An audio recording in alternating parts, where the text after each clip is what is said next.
അസ്സലാമു അലൈക്കും വറഹ്മത്തുള്ളാഹി വബറകാതുഹു. ബിസ്മില്ലാഹ് വൽഹംദുലില്ലാഹ് സ്വലാത്തു വസ്സലാമു അലാ റസൂലിഹിൽ അമീൻ. ഡിയർ ഫ്രണ്ട്സ്, നമ്മൾ ഇന്ന് പറയാൻ പോകുന്നത് ഒന്ന് ഇൻട്രസ്റ്റിംഗ് എന്ന് പറയാൻ പറ്റില്ല.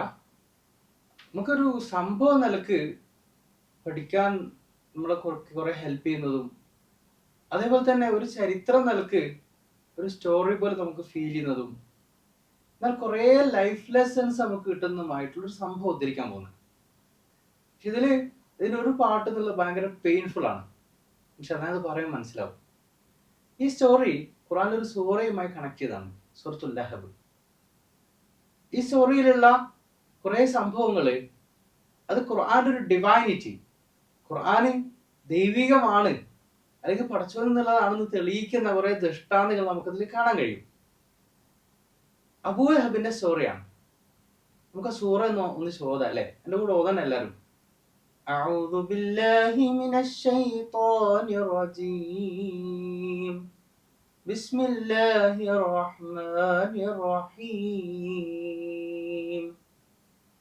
تبت يدا أبي لهب وتب ما أغنى عنه ماله وما كسب سيصلى نارا ذات لهب وامرأته حمالة الحطب في جيدها حبل من مسد صدق الله العلي العظيم.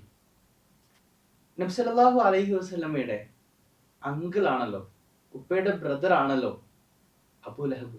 എന്ന് വെച്ചാല് നബിയുടെ ഉപ്പ മരിച്ച കാരണത്താൽ പ്രത്യേകിച്ചും അറബികളെ സമ്പ്രദായം അനുസരിച്ച് ഉപ്പാനെ പോലെ നബിയെ നോക്കേണ്ട ആളാണ്. ഇങ്ങനെയൊക്കെ ആയിരുന്നെങ്കിലും ഇസ്ലാമിന്റെ കൊടിയ ശത്രുവായി മാറി അബൂ ലഹബ്. കൊടിയ ശത്രുവായി മാറി. നല്ല പൈസക്കാരനായിരുന്നു, വലിയ സമ്പന്നനായിരുന്ന അബൂ ലഹബ് ഖുറൈശികളുടെ നേതാവായിരുന്നു കേട്ടോ.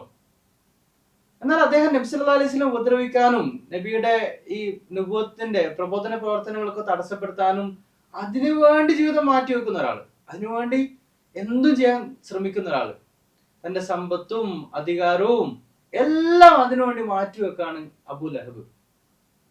അതുപോലെ തന്നെ നബി സല്ലല്ലാഹു അലൈഹി വസല്ലമയുടെ നൈബർ ആയിരുന്നു, തൊട്ടടുത്ത വീട്ടിലാണ് താമസിച്ചത്. അതുകൊണ്ട് അബൂ ലഹബ് എപ്പോഴും ശല്യം ചെയ്യായിരുന്നു, അയൽവാസി നിലക്ക് എപ്പോഴും ശല്യം ചെയ്യായിരുന്നു.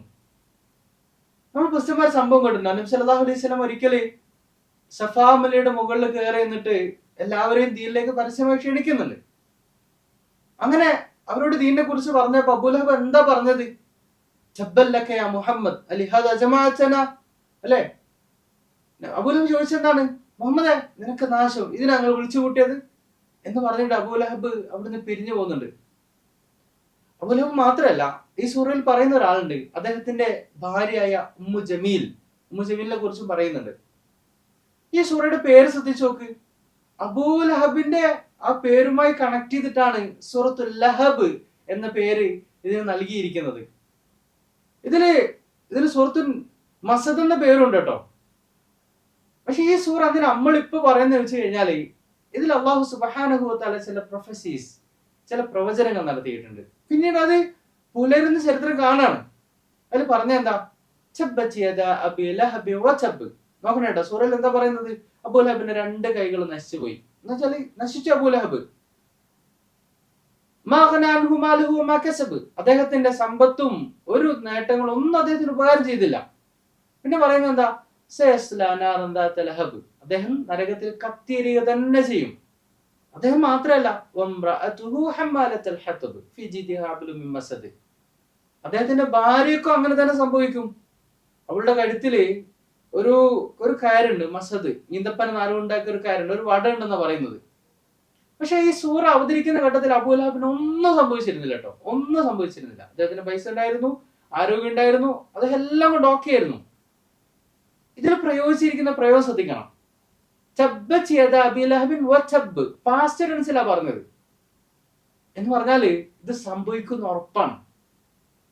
അതുകൊണ്ട് അബൂ ലഹബിന് വേണമെങ്കിൽ ഇവിടെ മിറാക്കിൾ എന്താന്ന് ചോദിച്ചു കഴിഞ്ഞാല് ഖുർആന് കെട്ടിച്ചമച്ചതാണ്, ഖുർആന് മുഹമ്മദ് ഉണ്ടാക്കിയതാണ്, അതിൽ പറയുന്നത് ശരിയല്ല, കളവാണ് എന്നൊക്കെ തെളിയിക്കാൻ അബൂലഹബിന് ഉദ്ദേശമുണ്ടെങ്കിൽ നല്ലൊരു ഓപ്പർച്യൂണിറ്റി അല്ലേ? എന്തായാലും സംഭവിക്കുന്ന പറഞ്ഞൊരു സംഗതിയല്ല, അബൂലഹബ് നശിക്കും മുഅ്മിനാവൂല എന്നൊരു സൂചനയല്ലേ നൽകുന്നത്. അങ്ങനെയെങ്കിൽ അബൂലഹബിന് എന്ത് ചെയ്യാം? നിങ്ങൾ ആലോചിച്ച് നോക്ക്. വാക്കുകൊണ്ടെങ്കിലും പറയാലെന്ത്, ഞാൻ ഇസ്ലാമായി, ഞാൻ മുസ്ലിം എന്ന് പറയാമായിരുന്നല്ലോ. പക്ഷേ അബൂലഹബിന് അങ്ങനെ പറയാൻ പോലും തോന്നിയില്ല. ഇസ്ലാമിനെതിരെ ഇത്രമാത്രം അക്രമങ്ങൾ അയച്ചു വിട്ട അബൂലഹബിന് ഒരു തമാശ രൂപേണെങ്കിലും അങ്ങനെ പറയാൻ ഒരിക്കൽ പോലും തോന്നിയില്ല. അങ്ങനെ വെറുതെങ്കിലും പറയാൻ ഒരിക്കൽ പോലും തോന്നിയില്ല. അതാണ് ഈ ഖുർആൻ ഒരു മിറാക്കിള് അല്ലെ? ഈ ആയത്ത് അവതരിച്ചപ്പോ ആൾക്കത് മനസ്സിലാവല്ലോ. അബൂലഹബിന് അങ്ങനെ പോലും തോന്നിയില്ലെന്ന് പറയുമ്പോ ഖുർആന്റെ പ്രവചനം എത്രമാത്രം സത്യമാണെന്ന്. ആ ഒരു പ്രവചനം മാത്രമല്ല ഇവിടെ ഉള്ളത്. പിന്നീട് വരുന്ന ആഴ്ചകളിലും ചില പ്രവചനങ്ങളുണ്ട്. എന്താണ് പറയുന്നത്? അദ്ദേഹത്തിന്റെ സമ്പത്തും അദ്ദേഹം സമ്പാദിച്ച ഒന്നും അദ്ദേഹത്തിന് ഉപകാരപ്പെട്ടില്ല. അതിന് മനസ്സിലാക്കാൻ അബൂലഹബിന്റെ ഒരു മരണരംഗം അതിഭയാനകമാണത്. ഇത്രയും സമ്പന്നനായ അബൂലഹബിന് എന്താ സംഭവിക്കുന്നത്? മാരകമായ അസുഖം പിടിപെടാണ്. ഒരു മനുഷ്യൻ തിരിഞ്ഞു നോക്കുന്നില്ല, ഒരു മനുഷ്യൻ തിരിഞ്ഞു നോക്കുന്നില്ല, മക്കളോ കുടുംബം ആരും തിരിഞ്ഞു നോക്കുന്നില്ല. ശരീരത്തില് ഒരുതരം വൃത്തികെട്ട കുരുക്കള് ഉണ്ടായി വ്രണങ്ങളായി തീരാണ്. അദ്ദേഹത്തിന് പ്രിയപ്പെട്ടെന്ന് അദ്ദേഹം കരുതി അദ്ദേഹത്തിന്റെ വീട്ടുകാർ അദ്ദേഹത്തെ വെടിയാണ്. ആരും തിരിഞ്ഞു നോക്കുന്നില്ല. ഇവൻ അദ്ദേഹത്തിന്റെ മയ്യത്തിന് പോലും മാന്യമായി പരിഗണന കിട്ടിയിട്ടില്ല. മരിച്ച ശേഷം 3 ദിവസത്തോളം ആരും അബൂലഹബിന്റെ അടുത്തേക്ക് പോകാൻ തയ്യാറാകുന്നില്ല. മുദ്ദശ്ശീർ എന്താ സംഭവിക്കുന്നത്? ജീർണിച്ചീണം നാളെ തുടങ്ങിയപ്പോ മക്കള് അബുസീനിൽ നിന്ന് കൂലിപ്പണിക്കാരെ കൊണ്ടുവന്ന് കബറടക്കിയെന്നാ പറയുന്നത്. മക്കള് കബറടക്കില്ല, അടിമകളെ കൊണ്ടുവന്ന് കബറടക്കിയെന്നാ പറയുന്നത്. മക്കള് കബറടക്കാൻ പോയിട്ട് തിരിഞ്ഞു നോക്കുക പോലും ചെയ്തില്ല. പിന്നെ സംഭവിക്കുന്ന അബൂലഹബ് മരിച്ചതിന് ശേഷം അദ്ദേഹത്തിന്റെ മക്കള് അദ്ദേഹം ഏതൊരു ആദർശത്തെ എതിർക്കാനാണോ ജീവിതം ഒഴിഞ്ഞു വെച്ചത് അതിന്റെ വക്താക്കളായി മാറുന്നുണ്ട് അല്ലെ? ഇസ്ലാം സ്വീകരിക്കുന്നുണ്ട്.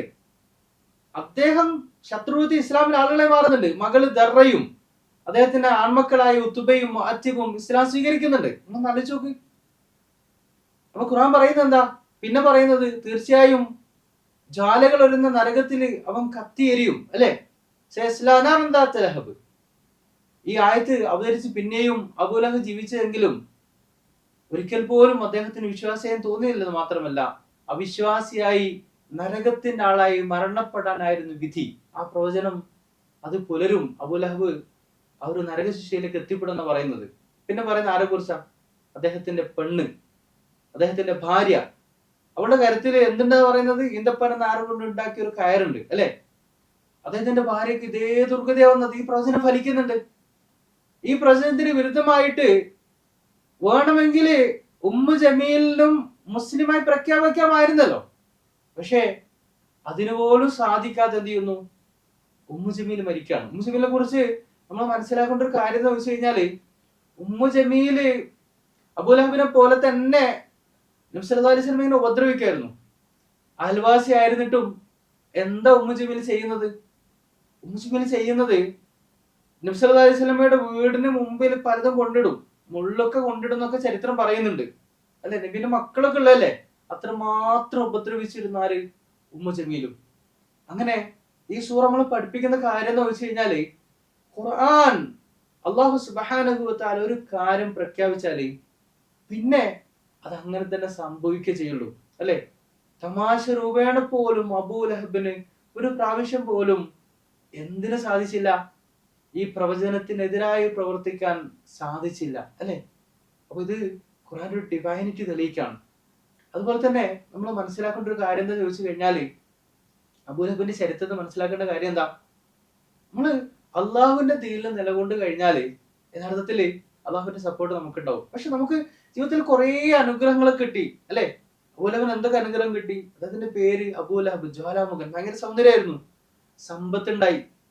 പിന്നെ മനസ്സിലാക്കേണ്ടത് വെച്ച് കഴിഞ്ഞാൽ അറബിയുടെ സമ്പ്രദായം അനുസരിച്ചിട്ട് ശരിക്കും നബി സല്ലല്ലാഹു അലൈഹി വസല്ലം ഏറ്റവും നോക്കേണ്ട അബൂലഹബാണ്. കാരണം അബൂലഹബിന്റെ ഉമ്മയും അബ്ദുള്ളയുടെ ഉമ്മയും സെയിം ഉമ്മയായിരുന്നു അല്ലെ? അബ്ദുൽ മുത്തലിബിന് കുറെ ഭാര്യമാരുണ്ടെങ്കിൽ ഒരേ ഉമ്മയിൽ ജനിച്ചവരാണ് അബൂലഹബും അതേപോലെ തന്നെ എന്താണ് അബ്ദുള്ളയും, നബി സല്ലല്ലാഹു അലൈഹി വസല്ലമയുടെ ഉപ്പയായ അബ്ദുള്ള.